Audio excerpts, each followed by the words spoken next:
So in this lecture, we will talk about the k-nearest neighbor, and then we will discuss the LDA, QDA, naive Bayes. By the way, because there are a large amount of audience who would understand Thai, therefore, after this, after each of the lectures, I will try to summarize everything in Thai again. So, yep, for this topic and the next one. All right. Okay. Let's start. So k-nearest neighbor is a classifier, and it's actually a special type of classifier which is different from what we've learned before. For example, if we think about the logistic regression, and in fact, other tools like neural network and SVM and so on, actually also including decision tree.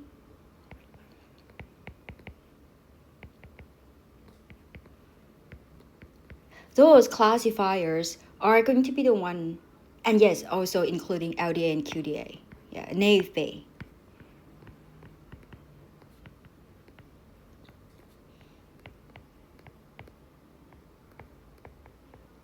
All of these guys that I circled aren't going to be the one that, they are the model that consists of the model parameters.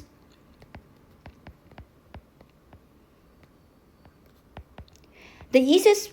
example that you can think of is the weights in logistic regression and neural network. And also, yes, for naive Bayes and decision tree, there are model parameters that have to be learned during the training phase. And also, they will also have what we call the model hyperparameters, right?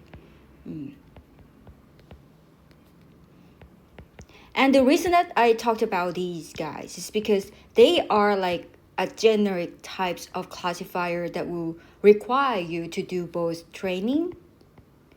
and validation phase in order to get the best model, best possible setting, and best possible model parameters. Okay, I'll just get the best possible model. But k-nearest neighbor will be the one, and probably the only one, that does not require the model parameters. Or in other words, the k-nearest neighbor will be probably the only one machine learning that doesn't have the model parameters at all, but it does have one hyperparameters, which could be either it is a radius or the maximum number of neighbors. We will talk about this in detail, like what they are and how are they related to the k-nearest neighbor and what is the k-nearest neighbor in the next slide. But before we move on to that, I would like to point out this difference, these main differences between this k-nearest neighbor against the other tools, because I would like you to have in mind that in order to train a k-nearest neighbor, you actually need only a single step of training. You don't need training and validation, you need just training. That is, this training will actually be used to tune for the right hyperparameters directly. In fact, you can combine the training and validation sets together and use them to train for the right hyperparameters. And so you only need just a training set or the validation set, or you could combine them to find the right hyperparameters. So that's it. And that is actually a good thing about k-nearest neighbor. It is quite simple because you have only one parameter to care about. Okay, so now let's dive into what is the k-nearest neighbor and what are these things that I'm talking about. Okay, so just ignore what I wrote for the time being. I will come back to it later, but it's actually related to what we are doing at the moment. Okay, so let's say if we have a set of training data, okay, let's call it training or validation, but just one set is okay. And we have the input features and its associated label, right? So if our features is just like this diagram, that is actually a two-dimensional feature. So if each of your xj is in R2. Or under the word, you can say that xj can be written as a pair, AB pair, where you can actually plot the distribution of xj on the AB plane, right? And because you already know what is the associated label with this xj, therefore you can actually highlight the point xj on AB plane, and then highlight it as to its associated class. For example, if you have two classes like class A and class B, right? You can say, oh, because this xj is in class A, and its coordinate is about, maybe you say this. Okay, I kind of guess that this is going to be like maybe 4 and 5. This one may be like 2 and 1. This one maybe 3 and 1. I don't know. Let's call it 3 1. And this one maybe a little further away, maybe 5 4, something like that. This one maybe, because it's kind of aligned with this 3 1, it may be like 2 5, yeah, something like that. So maybe, okay, I actually should do this first, like to divide it as like into a space 3, something like that. Okay, so yes, you can put them onto the AB coordinates, and then highlight its label associated with the class. And after that, what k-nearest neighbor will ask you to do is to actually, once you have this data, right? Once you have this data with its coordinates, these are training. Just don't forget it's training. When you want to use k-nearest neighbor with a testing sample, you just drop that testing sample into this AB coordinates. Okay, here's B, here's A, right? And then you start finding who are, or maybe what class will give the majority of those neighbors of this point. So on the other words, it's like once you have this testing sample, you would then draw a circle around it and try to find, okay, if my circle is this large, then within these circles, I will call them, all the points in these circles, neighbors. And actually the radius of this circle is going to be the hyperparameters that we want to tune, or we can also use the maximum number of neighbors around this testing point that we want to consider. So let's say if we want to use the radius,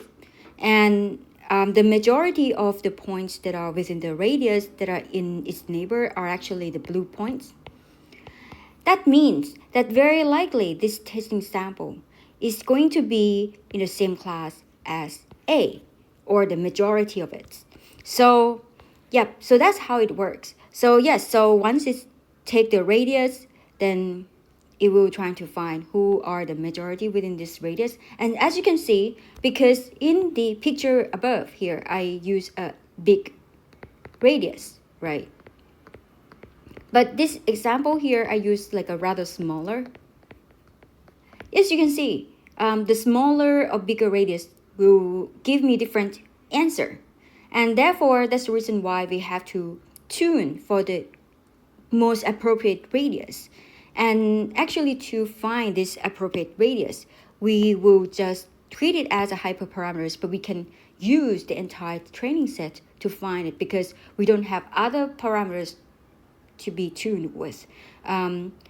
Otherwise, you may change from radius to the maximum number of neighbors. So let's say if you say that, okay, I want to include, I don't know what's the radius, but maybe let's say if the maximum neighbors is 10, okay, let's count from the closest one, 1, 2, 3, 4, 5, 6, 7, 8, 9. Maybe this one is closer than that one than 10. And then you start to find, okay, among these 10, what is the majority? It is possible that your majority may be equal, like you may be having same amount of those points,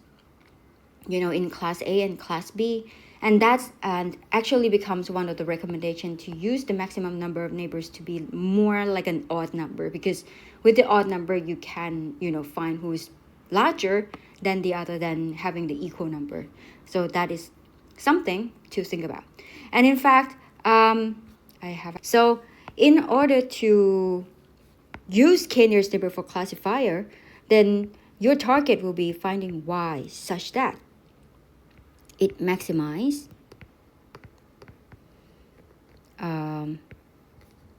okay, maybe I use C is better because my variable y is often used as a variable. Probability of y in class C given x, maybe. That's actually our classification model. And because we want to say, okay, we want to find what this class should be given x, and x is like these training samples, so that's why it's given, and that's why we consider this probability. And because we are doing this, actually we can turn this probability into the finding majority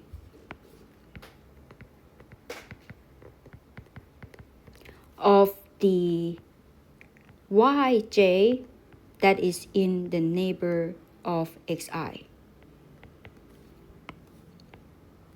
of maybe our testing sample x.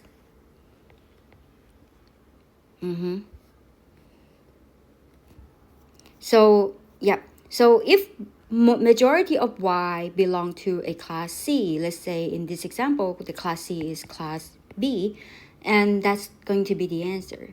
In fact, we can alternatively write this differently. In here we say we can consider the majority, but alternatively we can cast this as the majority may be equivalent to the proportion of whatever y in a certain class over the total number of neighbors that you're considering. So this could be C hat equal to argmax. Maybe yj equal to C, and you sum over it, divide by k, and yeah, so it's like you start to count the number of yj that is in class C, and you divide it by the number of k. So that's become like a probability of y equal to C within the neighbor.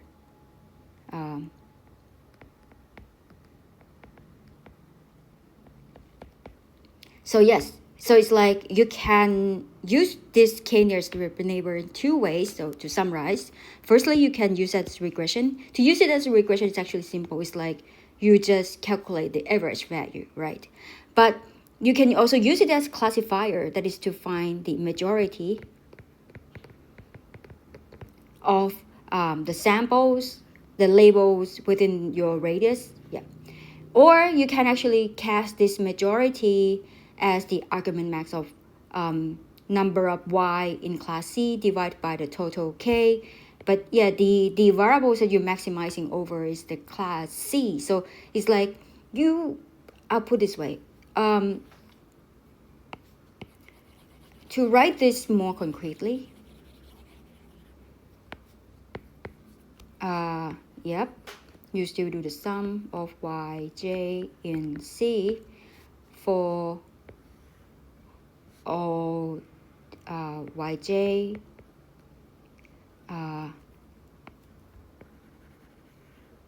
okay, divide by k as the nearest. Let me think about how this should be written.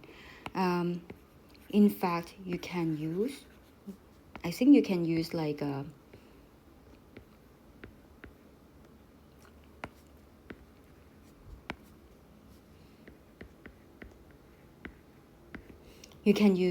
cardinality of the set of yj in C, and also that yj has to be in the neighbor.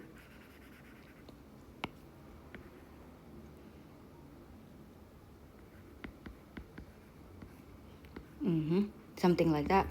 Yeah. So it's like you consider only yj within this neighbor of x, and also you are counting for each c, and you're finding which give you the maximum number. And in fact, we provide you this detail already in these slides. So yes, you can think of this as finding the number of points of in within class C in the neighbors. So yes, okay, yeah, I actually provided already. So you can write this as the probability of yc given x equal to number of points in C class divided by k, but don't forget that these points have to also be within the neighbors. And if k is the same for all neighbor size, then that means that in fact whatever you're doing is just finding the majority. So that's kind of going backward. And in fact, when you do the finding majority, it's just like you finding the mode of the samples, the training samples within your neighbors. So that's it. Okay. And in fact, what else should we consider? The things that we should consider next is the size of your radius, or maybe the size of your k maximum number of neighbors. If the size is small, you can think of it this way. If the size is small, very likely the decision that's going to be made on the testing sample will be influenced by its local friends, right? But if the neighbors become larger or the radius is large, then the neighbors will not include just the local friends, but very likely going to be like the actual majority of the data samples. So on the other word, when k is large, or when the radius is large, then the decision that is made on your testing samples start to become what is rough. Yes. Or you can call it's not just rough, but it's become simple, as in it becomes simplified to the majority of your entire training samples. So the decision is going to be roughly. Okay, I'll put this roughly. Therefore, it's simplified your result, right? And therefore, it could tend to give you the high bias. Meanwhile, if your k or radius is small, then the decision that you made could be somewhat complicated because it's locally made, right? Complicate, and therefore could lead to high variance. Why? Because whatever decision here is kind of like, decided by your training. Because whatever you use as decision making is actually the majority or minority or the average of your training. So if your radius becomes somewhat complicated, then that decision that is made on this testing sample will not be something that has been generalized. It's going to be something that's rather complicated and locally made decision. But anyway, because k-nearest neighbor only rely on one hyperparameter, that is the radius or the maximum number of neighbors, so usually it will tend to give you overly simplified result. But even that was the case, the good thing about it is the fact that it's very simple to implement as well. So So actually this page will summarize again like how you can use k-nearest neighbor to derive this, or maybe provide this probability, and how k-nearest neighbor simplify this probability into the number of samples and counting. And this is actually what I have talked about previously. That is, what if we have different level of k, and what does it mean? When your k is small, the decision is made kind of like locally depends on what your friend the closest one is inferring. But if your case is large like this, the decision that you make is going to be generalized over a large number of samples. So that's it. Okay, I will now start recapture everything in Thai again. Yeah, for those students that are able to understand the language. Okay. so ในท็อปิกนี้นะคะก็คือเราเนี่ยจะพูดถึงK-nearest neighbor นะซึ่งสิ่งที่ K-nearest neighbor มันจะต่างจากพวก logistic regression KNN SVM decision tree หรือ Naive แล้วก็ LDA QDA ที่เราจะเรียนถัดไปเนี่ยตรงปิดมันต่างอยู่ตรงเดียวเลยนะก็คือว่ามันไม่มีโมเดลพารามิเตอร์ซึ่งคือสิ่งที่พิเศษนะมันทำให้เราไม่จำเป็นต้องมีทั้ง training และ validation phase เรามีแค่ training หรือ validation phase ก็ได้ training หรือ validation นะหรือเราจะรวม training กับ validation data เข้าด้วยกันแล้วก็รันมันทีเดียวนะนั่นก็เพราะว่าสิ่งที่เราต้องการหามีเพียงแค่ radius หรือ largest number of neighbor อาจารย์บางทีก็เรียกมัน largest number of neighbor นะหรือ maximum number of neighbor ที่เราต้องการหานะก็คือ A radius or B the number of neighbor นะอย่างใดอย่างหนึ่งดังนั้นนิสิตไม่ได้จำเป็นต้องเทรนโมเดลพารามิเตอร์เลยอาจารย์นิสิตแค่ต้องการเลือก2ค่านี้ถูกนะK-nearest neighbor คืออะไรจริงๆ K-nearest neighbor เนี่ยตัวมันเนี่ยมันคือการ classify point หนึ่งนะโดยใช้ training sample นะหรือพูดอีกอย่างหนึ่งก็คือถ้านิสิตนะมี data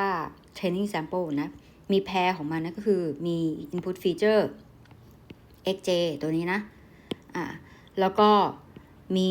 yj ซึ่งก็คือ label ของมันนะแล้วถ้าสมมุติว่า xj ของหนูเนี่ยเป็นเขาเรียกว่าอยู่ใน two dimensional space นะสามารถ plot มัน on AB plane อย่างนี้ได้นะก็คือถ้าหนู plot มาแล้วหนูก็จะได้จุดๆๆเหมือนกับในรูปถูกไหม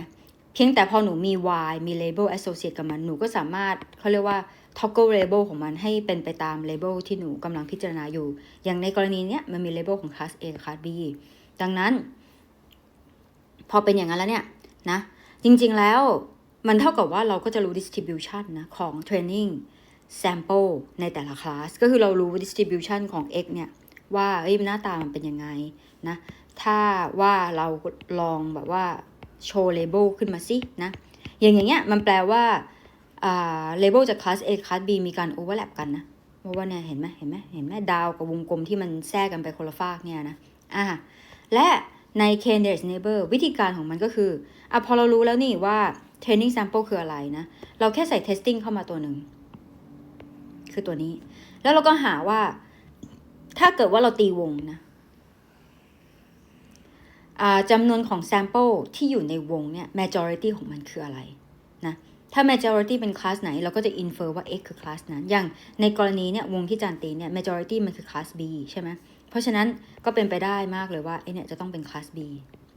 เนี่ยคือนี่คือวิธีการของ KNN นะแต่ประเด็นก็คือว่าถ้าหนูเปลี่ยนไซส์ของ circle หนูนะเปลี่ยนไซส์ปุ๊บผลลัพธ์มันก็จะเปลี่ยนอย่างในกรณีนี้เป็นไปได้ละเนื่องจาก majority ของ training sample หนูก็จะกลายเป็น class A นะเพราะฉะนั้นเอาละนะคำตอบหนูอาจจะกลายเป็น class A นะทีนี้นอกจาก classification แล้วอีก application หนึ่งที่มันเอาไปใช้ได้คือทำ regression วิธีการใช้ก็จะคล้ายๆเดิมเลยนะก็คือพอเราตีวงแล้วปุ๊บเราคำนวณหาค่า average ของ sample รอบๆมันนะเราก็จะเอาค่า average นั้นนะมาใส่ให้กับตัวมาเลยนะนี่ก็คือวิธีการของregression การใช้ K-nearest neighbor สำหรับการทำ regression ทีนี้เนี่ยมันจะมีอยู่นิดนึงก็คือว่าเวลาที่เราใช้ K-nearest neighbor สำหรับ classification นะไอ้เมื่อกี้เนี่ยที่อาจารย์พูดว่าmajority ของมันคืออะไรนะ majority ของ neighbor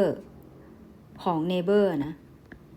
คืออะไรมันก็จะ infer ไปที่ว่าดังนั้นแล้ว testing sample เราจะต้องอยู่ในคลาสนั้นนะจริงๆมันสามารถ turn คำพูดเนี่ยเป็น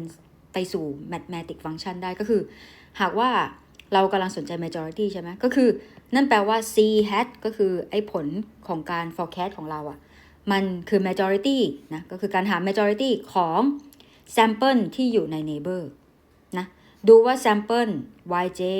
ที่มันอยู่ใน local neighbor นี้ neighbor ของ x ของเราตัวนี้ คืออะไรนะเราก็จะตอบว่า C คือนั้นแต่มันยังมีอีกวิธีหนึ่งในการคำนวณได้นะเนื่องจากพอมันเป็น majority นะแสดงว่าจริงๆเราเคาได้นะว่าเราสามารถ counting ได้ว่าy อยู่ในคลาส b มีกี่ตัว y อยู่ในคลาส a มีกี่ตัวภายใน circle นี้นะอย่างสมมุติอาจารย์บอก circle นี้มี radius ที่มันพอดีว่าคุมไปที่3ตัวนะถ้าเราเคาอย่างนี้นะก็จะได้ว่าอันนี้คือการเคานะว่าแสดงว่า sum ของ yj ที่อยู่ในคลาส A นะมีกี่ตัวแล้วก็ sum ของ yj ที่อยู่ในคลาส B มีกี่ตัวนะดังนั้นแล้วนะก็จะได้ว่าอันนี้มีคลาส A อยู่1ตัวนะอันนี้อยู่ในคลาส B อยู่2ตัวเพราะฉะนั้นถามว่าแล้ว C เท่ากับ A หรือ B ตัวไหนมากกว่ากันนะก็คือการทำ argmax นะเพราะฉะนั้นสุดท้ายมันก็จะได้คำตอบว่า C hat ของเราเนี่ยก็ต้องอยู่ในคลาสที่2หรือคลาส B ของเรานั่นเองนะอยู่ในคลาส B ของเราเองนะเพราะว่าจำนวนneighbor ของมันเป็น2ทีนี้ถ้าสมมุติว่าหนูลองคิดดูว่าถ้าเราลองดูอย่างเงี้ยมันก็เท่ากับว่าเรามีจำนวน neighbor ในคลาส B 2ตัวจากทั้งหมด3ตัวนะจริงๆอันนี้มันก็ turn into pop ได้นะว่าแสดงว่าถ้าเรากำหนด circle เท่านี้ probability ที่ตัวเนี้ยจะอยู่ในคลาส B ก็จะเป็น2ใน3ใช่ไหมและ probability ที่ตัวนี้จะอยู่ในคลาส A ก็จะเป็น1ใน3ถูกไหมเพราะว่า neighbor มันมีแค่ตัวเดียวเองมันก็โชว์ว่าโอกาสมันมีแค่1นะแต่ถ้า radius เราเปลี่ยนไปก็จะเปลี่ยนไปดังนั้นนี่เลยเป็นstatement แถวๆนี้นะคะที่อาจารย์พูดถึงว่าจริงๆเรา turn majority มาสู่ pop ได้นะแต่ว่าเราจะกลายเป็นว่าเราจะต้องนับ cardinality นะของเซตที่ y อยู่ใน C และอยู่ใน neighbor นะหารด้วยจำนวนทั้งหมดคือ k มันก็เลยนำไปสู่สไลด์หน้านี้นะก็คือว่าจริงๆแล้วเราสามารถ estimate นะ pop ของ y เท่ากับ c ใน neighbor ของ x ได้นะจากการนับจำนวน point ในคลาสตรงนี้นะ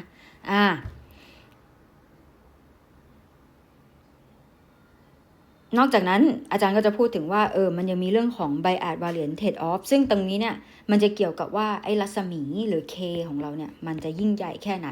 นะหรือยังไงนะซึ่งเราจะเห็นได้ว่าถ้า k มันน้อยๆเนี่ยนะปัญหาเรียกว่า k น้อยๆเนี่ยมันเหมือนกับเราใช้ local neighbor ในการclassify เนาะซึ่งผลลัพธ์ที่ได้หนูก็สังเกตได้นะเส้นมันจะหงิกเงยนะคือแบบว่ามันจะเป็นการ make decision ที่แบบว่าค่อนข้างจะ refine มากเลยนะขึ้นอยู่กับว่า locally testing sample เราไปตกตรงไหนนะเพราะฉะนั้นตรงเนี้ยมัน sophisticate แน่นอนแหละได้เขาเรียกว่าจะเรียกว่า sophisticate ดีไหมก็ไม่ค่อยดีนะเอาไปว่า complicate แล้วกันได้ complicated decision นะซึ่งถ้าหากว่า data ที่ distribute ใน training ของหนูมันเหมือนกับในตอนที่หนูเอาไปใช้จริงนะ complicated decision ก็ย่อมมีโอกาสที่จะให้คำตอบที่ถูกต้องมากกว่าแน่นอนนะแต่ว่าถ้าเกิดมันไม่ล่ะถ้าเกิดว่าตอนที่หนูเอาไปใช้ตอน testing มันต่างกับ training มากๆนะerror มันจะสูงได้นะซึ่งอย่างเงี้ยเขาเรียกเป็นกรณีที่พอมัน complicate แล้วนะ k น้อย complicate ก็จริงแน่นอนนะพอมัน complicate ก็เกิดสิ่งหนึ่งก็คือ complicate เกินไปก็จะเกิดภาวะ high variance นะแต่ในทางกลับกันถ้า k หนูใหญ่ไปนะ k หนูใหญ่ไปคืออะไรคือหนูรวมสมาชิกส่วนใหญ่ของ training set หนูแหละนะพอเป็นอย่างนั้นแล้ว decision ที่มันเกิดขึ้นเนี่ยมันก็จะเกิด decision ที่ simplify นะหรือ generalize แหละคือมันถูก generalize กับ entire data set นะดังนั้นมันเลยเกิดรายการ simplify ขึ้นพอมัน simplify เนี่ยปัญหาหนึ่งก็คือมันอาจจะเป็นการตัดสินใจที่ง่ายเกินไปก็ได้นะมันก็เลยเกิดในกรณีก็คือ high bias นะอันนี้ก็คือ core concept ที่ให้เก็บเอาไว้เดี๋ยวอาจารย์จะจบคลิปนี้เท่านี้ก่อนแล้วก็เดี๋ยวเราจะไปเริ่ม LDA QDA แล้วก็เหมือนเดิมนะคะเดี๋ยวอาจารย์จะพูดเป็นภาษาไทยแล้วก็ภาษาอังกฤษแล้วก็ภาษาไทยค่ะ